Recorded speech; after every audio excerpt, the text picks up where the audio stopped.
दोस्तों, कैसे हैं आप सभी। स्वागत है आप सभी का आपके अपने YouTube channel Kartik mathematics classes पर। दोस्तों, मैं कार्तिक श्रीवास्तव एक बार फिर से आप सभी के लिए महत्वपूर्ण प्रश्नों का संग्रह लेकर उपस्थित हूं। आज महत्वपूर्ण संग्रह प्रश्नों के संग्रह का पार्ट 3 होगा और ये जो प्रैक्टिस करा रहे हैं आप लोगों को, यही आपको परफेक्ट बनाएगा। मतलब क्या, practice makes a man perfect. और जब आप इसको प्रैक्टिस करेंगे प्रश्नों के संग्रह को, क्योंकि हमने बता रखा था पिछले वीडियो में ही कि जो भी प्रश्न हम लेकर आ रहे हैं वो कहीं एसएससी में, कहीं रेलवे में, कहीं टीईटी में, कहीं सीटेट में, कहीं सुपरटेट में, कहीं ना कहीं जरूर आए हुए हैं वो। तो इसीलिए हम लोग प्रश्नों को देखेंगे और यदि किसी ने पिछला वीडियो को नहीं देखा है तो प्लेलिस्ट में जाकर के वीडियो को देख सकता है। यदि आप चैनल पर नए व्यूअर होंगे तो पहले देखिए। अगर आपको वीडियो अच्छा लगता है तो चैनल को लाइक करिए, शेयर कीजिए, सब्सक्राइब कीजिए और अपने दोस्तों के साथ पहुंचाइए। अब चलते हैं क्वेश्चन पे। जैसा कि क्वेश्चन नंबर पहला लिखा हुआ दोस्तों, क्या लिखा है कि देखिए 11,11,002 इस हिसाब से पढ़ाएगा इसको ट्वाइस है। ये अगर केमिस्ट्री रहता तो ये बाइनरी संख्या है को किस प्रणाली में हमको बदलना है, दार्शनिक प्रणाली में व्यक्त करने पर प्राप्त संख्या होगा। माने दार्शनिक प्रणाली में जब इसको हम बदलेंगे तो प्राप्त संख्या क्या होगा। तो दोस्तों देखिए यहां पर संख्या क्या लिखा है आपका, लिखा 1 1 1 1 0 0 ये लिखा हुआ है। अब इस संख्या को आप करेंगे क्या, देखिए पहले 1 लिखिए, फिर 2 और 2 दूनी 4, 4 दूनी 8, 8 दूनी 16 और 16 दूनी 32। अब देखिए जहां जहां 0 लिखा हुआ आपको नहीं लेना है। अब जो जो लिखा है इन सबको लेना है आपको। तो जोड़िए 32 और 8 कितना 40 और 16 4 20। तो 40 में अगर आप 20 जोड़ेंगे तो क्या आ जाएगा 60। क्या 60 कोई विकल्प है आपका? 60 यहाँ पे कौन सा विकल्प है? चौथा विकल्प है। ये बहुत आसान विधि था तो 60 यहाँ पे सही हो जाएगा। ठीक है, अच्छा नहीं समझ में आया फिर तो देख लेते हैं क्या लिखा है। 1 2 3 4 0 0 तो ये 4 बार 1 लिखा फिर 0 लिखा। हमने बता रखा था आपको पहले 1 लिखिए, फिर 1 को 2, 1 में 2 से गुणा करेंगे क्या आएगा 2, फिर 2 में 2 से गुणा करेंगे 4, 4 में 2 से गुणा करेंगे 8। ये तब तक गुणा करते रहेंगे जब तक संख्या लिखा रहेगा। तो 1 2 4 8 16 32। तो जहां पे 0 लिखा उससे कोई मतलब नहीं आपको, तो यहाँ पर 1 1 1 लिखा था, इन्हीं सबको लिख करके जोड़ लिए। देखिए जोड़ने पर क्या प्राप्त हुआ 60। किसी प्रकार से आप जोड़ सकते हैं। यहाँ पर हमको आसान लगा 32 8 40 ये हो गया और 16 4 20 ये हो गया और 40 में 20 जोड़े तो क्या आ गया 60। तो विकल्प डी आपका सही हो जाएगा। फिर संख्या 100 के शुद्ध भाजकों की संख्या होगी। तो दोस्तों हमने बताया था कि जब भी कभी शुद्ध भाजकों की संख्या पूछेगा तो उसमें देखिए आपको पता है कि हर एक संख्या स्वयं से कटेगी और 1 से कटेगी। तो जब शुद्ध भाजकों की संख्या कहेगा तो पहले आपने मन में, आप दिमाग में वो लगाइए कि संख्या 100 के कुल भाजक कितने होंगे। अगर कुल भाजक निकल गया तो उसमें से 2 घटा दीजिए, आंसर आ गया। देखिए 100 के शुद्ध भाजक की संख्या निकालने के लिए सबसे पहले आप निकालिए 100 के कुल भाजक। तो 100 का अगर आप लोग उत्तम लेंगे तो देखिए 2 के पहाड़े में आएगा कितने बार में 50 बार में, फिर 2 से काटेंगे 25 बार में और 25 माने 25 और 5 एकम 5। तो 2 कितनी बार आया दोस्तों, 2 2 बार आया और 5 कितनी बार आया 2 बार। तो अगर हम इसका कुल भाजक निकालें, कुल भाजक तो क्या होगा, देखिए 2 कितनी बार आया, मतलब इसको आपका 100 है किसमें बदल गया 2 की घात 2 और गुणे 5 की घात 2। तो सब में घात में 1 1 जोड़ लीजिए।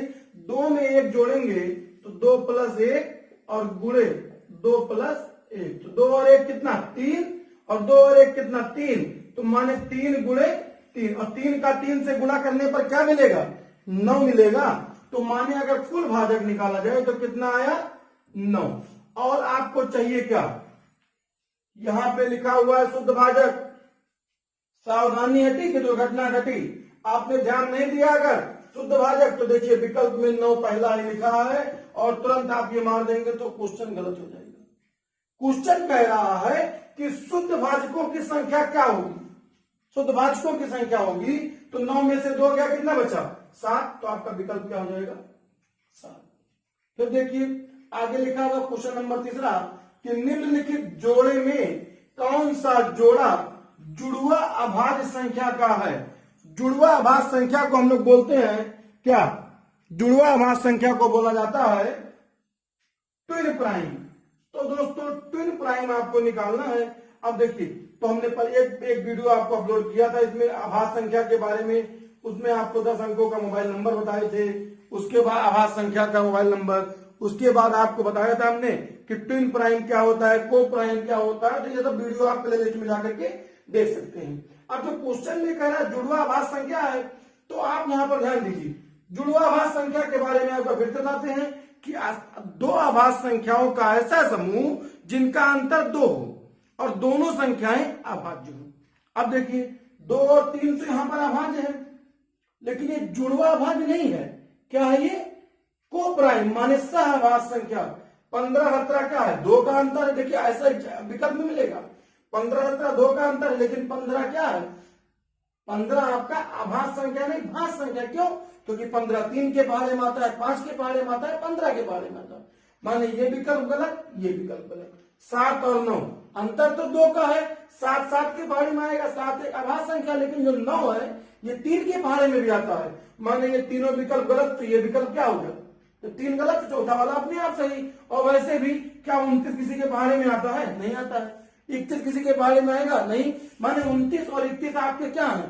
अभाज्य संख्या है। और जब दोनों में अंतर 2 का है, तो ये कौन सी संख्या हो गई? जुड़वा अभाज्य संख्या। 29 और 31 का जो पेयर है वो जुड़वा अभाज्य संख्या का है। फिर देखिए ये क्वेश्चन आप लोग कई दिन से लगाते हुए इस तरीके के क्वेश्चन आ रहे हैं। एसएससी 2010 में पूछा गया है। क्वेश्चन लिखा हुआ √6 plus √6 plus √6 plus dot dot dot अनंत का मान होगा। इसका मान पूछ रहा है। तो दोस्तों हमने बताया था, अगर देखिए पहला विकल्प आपका 6 लिखा है, अगर गुणे में होता तो आप क्या लिख देते? 6 डॉट डॉट डॉट लिखा रहता तब। अगर डॉट डॉट डॉट नहीं लिखा होता तो इस प्रकार से लगता। बताया था ना कि 2 दूनी 4 दूनी 8 और 1 कम 7/8। लेकिन यहाँ पे प्लस में है, और जब 6 का 2 प्लस वाले में क्या करना है? 6 को 2 भाग में बांटना है जिसमें अंतर 1 का हो। तो देखिए 6 का 2 भाग बटेगा, बटेगा जरूर बटेगा। 3 दूनी 6, बड़ा कौन है? 3 की 2, 3 बड़ा है, तो विकल्प यहाँ पे क्या हो जाएगा? 3। ये विकल्प आपका सही हो जाएगा। अगर यहाँ पे दोस्तों माइनस लगा होता तो उत्तर क्या होता?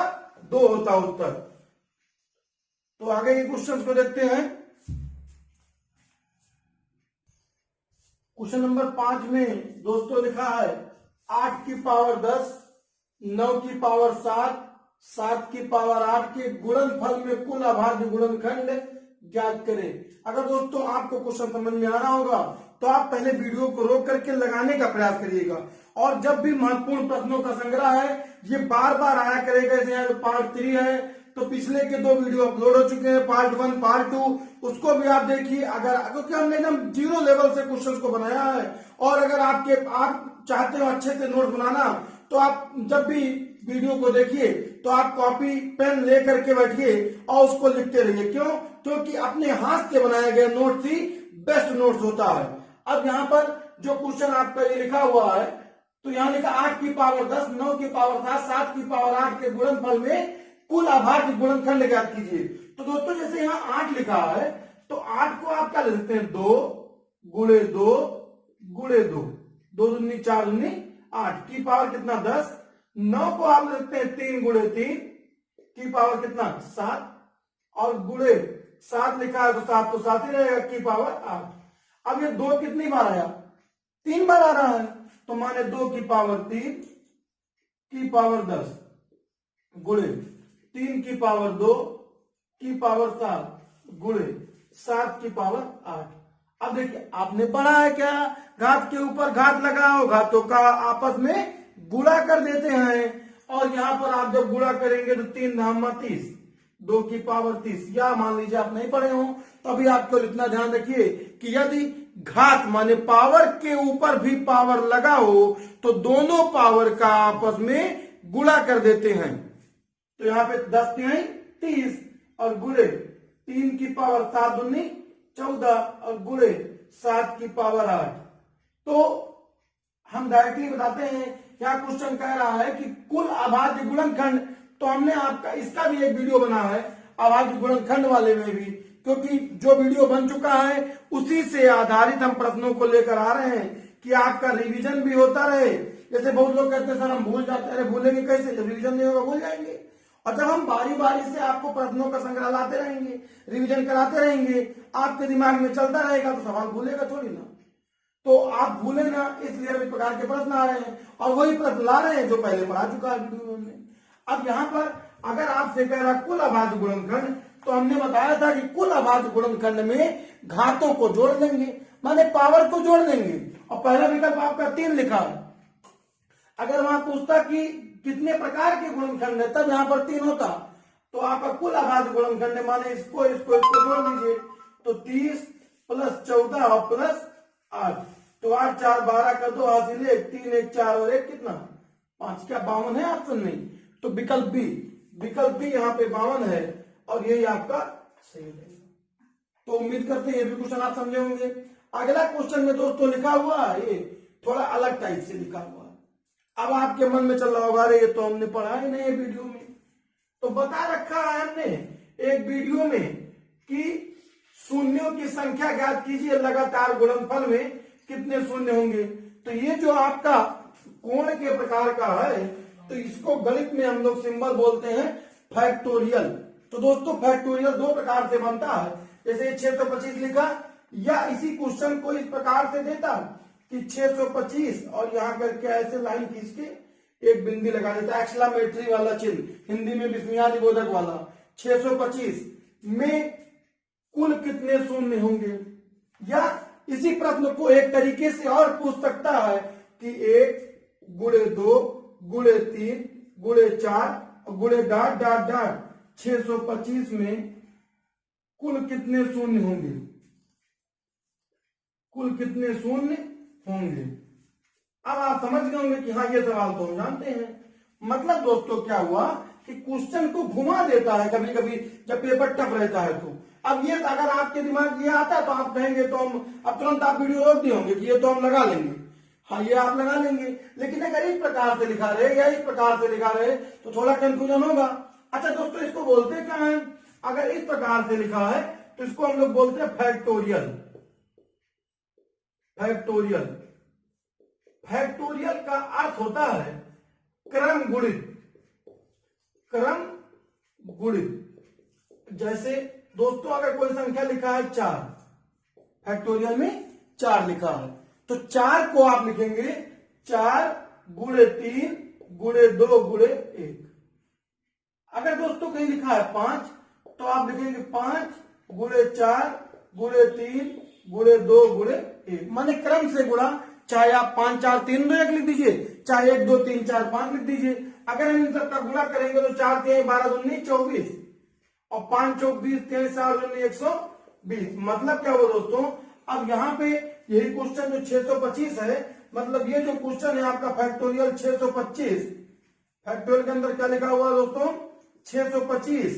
और 625 को आप लिख सकते हैं इसी प्रकार से, अगर लिखे डायरेक्टली तो 1 × 2 × 3 और up to dot dot dot कहां तक 625 तक, या 625 624 623 और ऐसे कम करते करते कहां तक जाएंगे 1 तक। तो इसमें पूछ रहा है कुल कितने शून्य है। तो हमने आपको बताया था कि जब गुणनफल में हो और शून्य पूछे तो आप क्या करेंगे कि अंतिम संख्या को 5 से भाग करेंगे और तब तक भाग करेंगे जब तक क्या हो जाए, शेषफल 5 से कम ना आ जाए। अब देखिए आपके सवाल में लिखा है 625, तो 625 को आप क्या करेंगे 5 से भाग करेंगे, और आपको भागफल से मतलब है, उसमें कितना बच रहा है इससे मतलब नहीं है। तो देखिए 5 × 5 5 दूनी 10 और 50 125 जो है आपका ये 5 से अधिक है। तो 125 को फिर से क्या करेंगे 5 से भाग करेंगे और ये 25 बार में कर आएगा। फिर 25 को 5 से भाग करेंगे, 25। अब दोस्तों ये 5 आया, हमने बता रखा था कि 5 नहीं 5 से कम हो तो 5 को फिर से 5 से भाग कीजिए, तो 5 × 5। अब जो ये 1 आया, या आप ये करें 1 को 5 से भाग करिए, तो क्या 1 5 से भाग होगा, दशमलव में आएगा, इससे कोई मतलब नहीं है। माने तब तक आप भाग करेंगे जब तक ये भागफल जो है आपका ये 5 से कम ना आ जाए।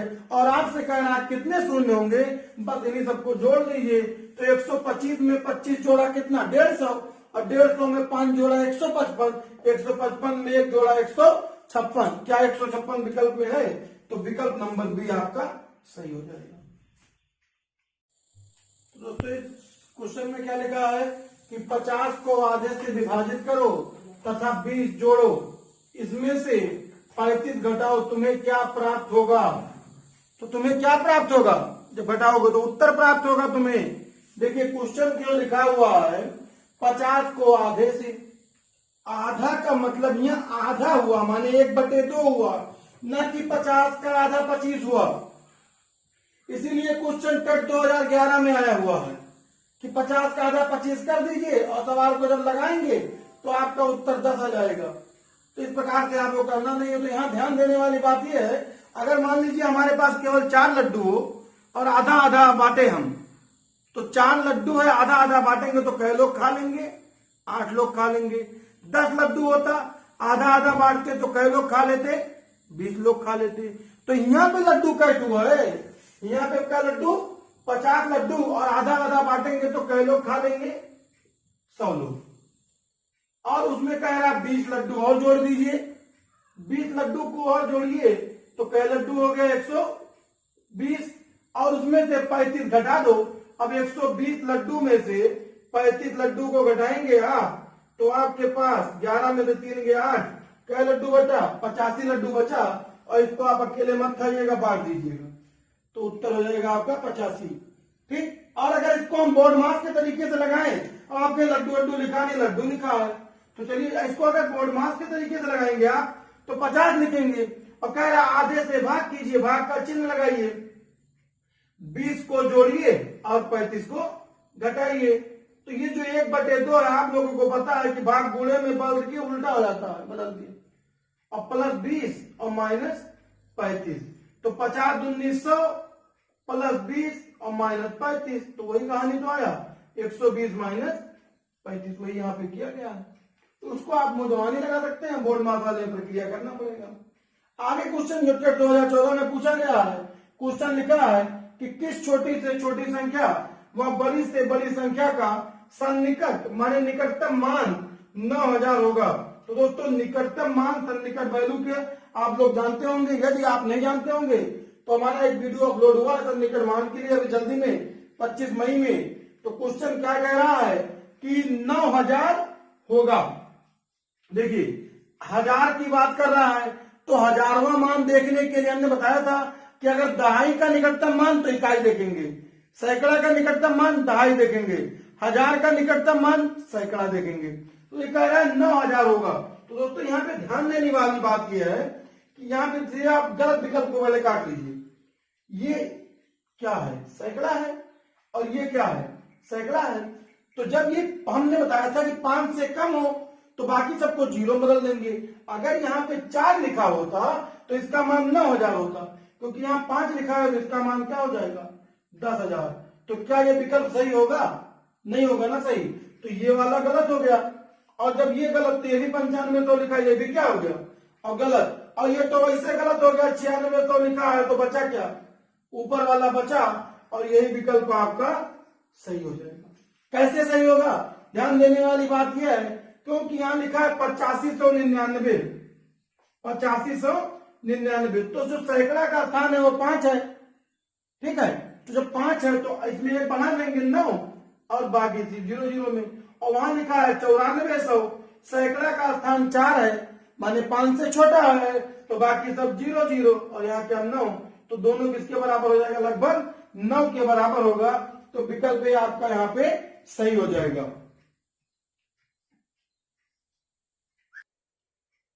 क्वेश्चन नंबर 9 में लिखा हुआ दोस्तों 200 की घात 300, 300 की घात 200, 400 की घात 150 को बढ़ते हुए क्रम में सजाएं। माने बढ़ते हुए क्रम में सजाइए। तो सजाएंगे कैसे? सबसे पहले आप देखेंगे कि जो ये 300, 200 और 150 है ये कौन से पहाड़े से कट रहा है। देखिए 5 3 15, 5 चौक 20 और 5 36 माने 50 से सब कट सकता है ना, तो काट दीजिए 50 से। तो यहां लिखेंगे आप 200 की पावर कितना 300 और बटे कितना 50, फिर 300 की पावर 200 और बटे कितना 50, और फिर कितना 400 की पावर 150 और बटे कितना 50। तो दोस्तों जब यहाँ काटा जाएगा तो 200 की पावर 50 छक्का 300 और 300 की पावर कितना 5 चौक 20 4 और 400 की पावर कितना यहाँ पर रहेगा 3। अब दोस्तों जब यहाँ पे 6 पावर है तो जीरो कितना आ जाएगा 12, मतलब 12 जीरो हो जाएगा। यहाँ 4 पावर है तो जीरो कितना आएगा 8, और यहाँ 3 पावर है तो जीरो कितना आएगा 6। अब आप अपने आप क्लियर लगा सकते हैं, जब यहाँ पे अंक ज्यादा होगा सबसे बड़ी संख्या कौन सी हो जाएगी, यही हो जाएगी। यहाँ अंक और कम होगा तो ये उससे छोटी संख्या होगी, और यहाँ अंक सबसे कम होगा तो ये सबसे छोटी संख्या होगी। माने जिसको हमको बढ़ते हुए क्रम में लगाना है तो पहले नंबर क्रम पे ये लिखेंगे, दूसरे नंबर क्रम पे ये, और तीसरे नंबर क्रम पे ये। माने आपका विकल्प कौन सा सही हो जाएगा, बी वाला। अच्छा दोस्तों अगर हम इसको सॉल्व करें तो 2 की पावर 6 लिखा है, माने 64 के आगे आप क्या लगाएंगे 12 बार जीरो, और यहां पर 81 के आगे 8 जीरो लगा देंगे, 8 बार जीरो, या डायरेक्टली आप लिखेंगे। और यहाँ पे 4 चौक 64 के आगे 6 बार जीरो। तो ये संख्या में जिस संख्या में जीरो ज्यादा होगा, मतलब कि अंक ज्यादा होंगे, वही संख्या तो बड़ा होगा। और जब ये संख्या आपका 6 और 2 मान लीजिए अंक वो आएगा, उतने अंक का होगा, तो ये संख्या आपका छोटा हो गया, मान लीजिए विकल्प आपका सही हो जाएगा। डायरेक्टली आप लिखते लगाएंगे और बड़ा होगा, वो भी सही हो सकता है। फिर सवाल में लिखा है 1399 की घात 1400 व 1400 की घात 1399 में कौन बड़ा है। तो हमने आपको बताया था, ऑप्शन देखिए आपका लिखा है दोनों समान है। फिर अगला ऑप्शन लिखा है ज्ञात करना संभव नहीं है, माने असंभव है। तो असंभव तो कुछ है नहीं, आप समझ रहे होंगे कायदे से। अब देखिए 1399 की पावर 1400, 1399 की पावर 1400 लिखा है, और फिर लिखा है 1400 की पावर 1399। तो हमने आपको एक विधि बताई थी कि आधार में अंतर कितने का, 1 का, घात में अंतर कितने का, 1 का। आधार में अंतर कितने का, 1 का, घात में अंतर मतलब पावर में अंतर कितने का, 1 का। तो वही संख्या बड़ा होगा जिसकी पावर बड़ी होगी। अच्छा तो यही संख्या बड़ा होगा क्योंकि इसकी पावर कितना है 1400। तो विकल्प आपका भी यहाँ पे सही हो जाएगा। ठीक है, तो हमने बताया था आपको इसमें कि केवल 1 2 और 3 4 को छोड़कर बाकी सभी भी जितनी संख्याएं होंगी वही संख्या बड़ी होगी। अगर अंतर 1 का है आधार और घात में, वही संख्या बड़ा होगा जिसका अंतर, जिसके ऊपर घात बड़ी लगा हो। तो दोस्तों इसका भी वीडियो बना हुआ है, आप प्ले लिस्ट में जाइए और हर एक प्रकार के वीडियो को देखिए। वीडियो को मतलब आज आप लोग नंबर सिस्टम में महत्वपूर्ण प्रश्नों का संग्रह पार्ट 3 देख रहे हैं, और पार्ट 3 में हमने ये आपको 10 क्वेश्चन बताया। इन 10 क्वेश्चन में अगर आप 8 क्वेश्चन बगैर रिवाइज किए, मतलब कहीं से इधर उधर देखे बगैर कर लिया आपने, तो आप समझिए कि नंबर सिस्टम में काफी हद तक सीख चुके हैं। 10 में 10 करने के लिए और स्ट्रगल करिए, और जो बच्चा 10 में 10 कर ले सो बेटर। कमेंट करिएगा आप वीडियो कैसा लगा, कोई समस्या होगा उसको कमेंट करिएगा, और अगर आपको वीडियो अच्छा लगा हो तो लाइक जरूर करिएगा और अपने दोस्तों के साथ शेयर कीजिए। और जो चैनल पे नया व्यूअर हो, अगर आपको लगा हो कुछ बेटर दम इसमें, तो आप चैनल को सब्सक्राइब कीजिएगा। तो आज के लिए बस इतना ही, मिलते हैं नेक्स्ट वीडियो में, क्योंकि हर एक पार्ट जो नंबर सिस्टम का भी खत्म हो रहा है तो अपलोड हुआ करेगा, और जो महत्वपूर्ण पार्ट प्रश्नों का संग्रह है पार्ट 4 के लिए भी आप रेडी रहिएगा। तो मिलते हैं नेक्स्ट वीडियो में। जय हिंद, वंदे मातरम।